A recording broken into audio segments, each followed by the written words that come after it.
Good evening, everyone.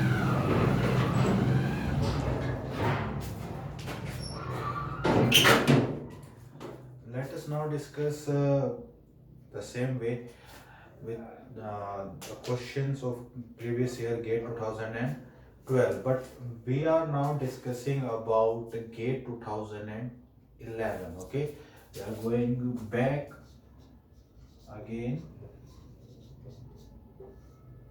So we have started from 2020 and now we are on GATE 2011.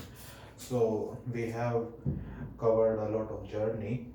The first question is the John Taylor distortion of copper sulfate 5H2O will do. How will you, why does a John Taylor distortion is being shown by this John Taylor distortion copper sulfate dot 5H2. So you know that in copper sulfate John Taylor distortion is active, but what this John Taylor distortion is trying to do, it is trying to do to increase the geometry. There is a distortion in the shape because of John Taylor distortion, and the John Taylor effect will suggest you to remove that unsymmetrical behavior or distortion. So to raise the symmetry, this effect is shown. What is the answer for this question? To raise the symmetry. Okay, symmetry element is increased in the John Taylor distortion for the purpose. The second question is the region of electromagnetic spectrum employed in ESR spectroscopy. You know that there is a spectroscopy technique called ESR. So what region of spectrum is used, or you can say the electromagnetic wave is used in every spectroscopical technique, but in ESR specifically, which electromagnetic wave spectrum is used? So we have many kinds of electromagnetic waves. There are radio waves, microwave, the third is IR, infrared, or the fourth one, which is visible. So which one is used in the ESR? The microwave is the right answer for ESR spectroscopy. The next question is from your colligative properties, or you can say from solution itself.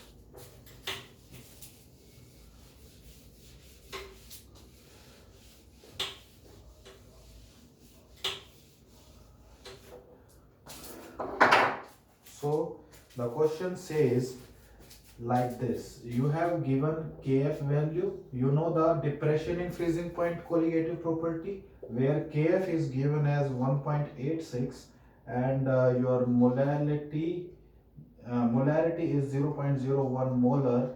That is your molarity, that we can represent it with the capital M.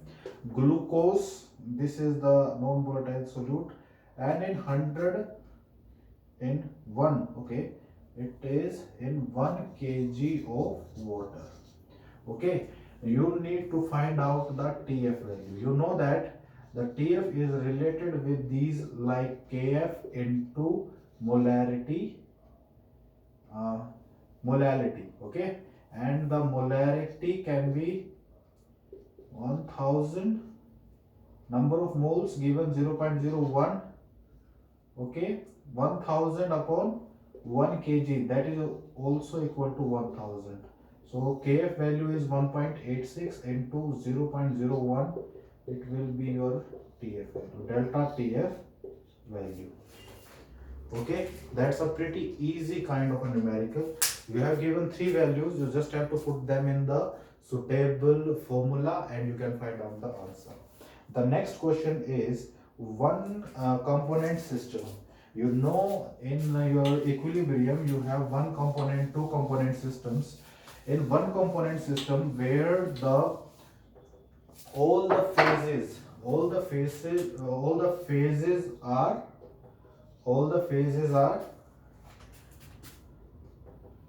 temperature pressure graph. You know that? Do you know that? You have this kind of graph here, and you know that you have gases here, liquid here, liquid here, and solid here. So you know that in these three curves, there is a meeting point, and this meeting point you have to know the answer, and you have to tell what this meeting point says, or what is it called. It is called as triple point. So triple point is the answer where all these graphs or curves meet at the same time. So this is called your triple point. The next question and the last for today's class is arrange them. You have been given with many complexes in coordination chemistry, and you have to tell the correct order of wavelength. Correct order, increasing order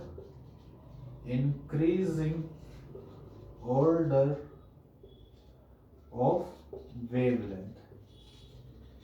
Okay, you have to suggest it like this.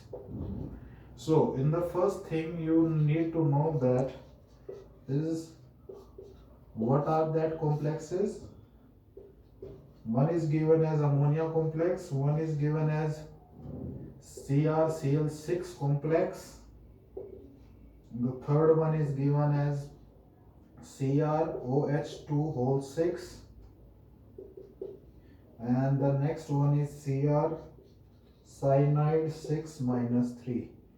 This is your 1, this is 2, this is 3, and this is 4.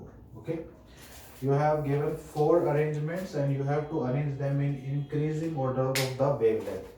So let me just clear you for this. Whenever you are doing such type of question, you need to know what is the difference among these all options. You know that the ligand is changing in every compound. Metal is same, chromium is same, just your ligands are changing, and also the coordination number of the ligands is also same. So you need to find out the correct increasing order of the wavelength. You know that frequency and wavelength are inversely proportional. So the complex having greater frequency will have the lowest wavelength. And in the spectrochemical series, you know that chlorine is among the minimum, then your water, then your ammonia, and then your cyanide. Okay, this is the spectrochemical series. Spectrochemical series is like this, and the energy will be CFSE value, stabilization energy, or your frequency order will follow like this. But in case of lambda, you know that lambda and frequency are opposite, so this will be reversed. Cl will be maximum, then water, then ammonia, and then cyanide. Okay, so Cl is in second, so second will be maximum, then your third option is, then your third, and then comes first, and the last one is your fourth option. So this is the order, final order for increasing order of wavelength. Okay, am I clear? These are the 5 questions. You can do it in GATE 2011 pretty easily. They are not so hard, but you have to do them with some logic or concept behind them. So thank you so much for watching this video. I'll be joining you next time with 5 more questions on GATE previous year. Thank you so much for watching this video.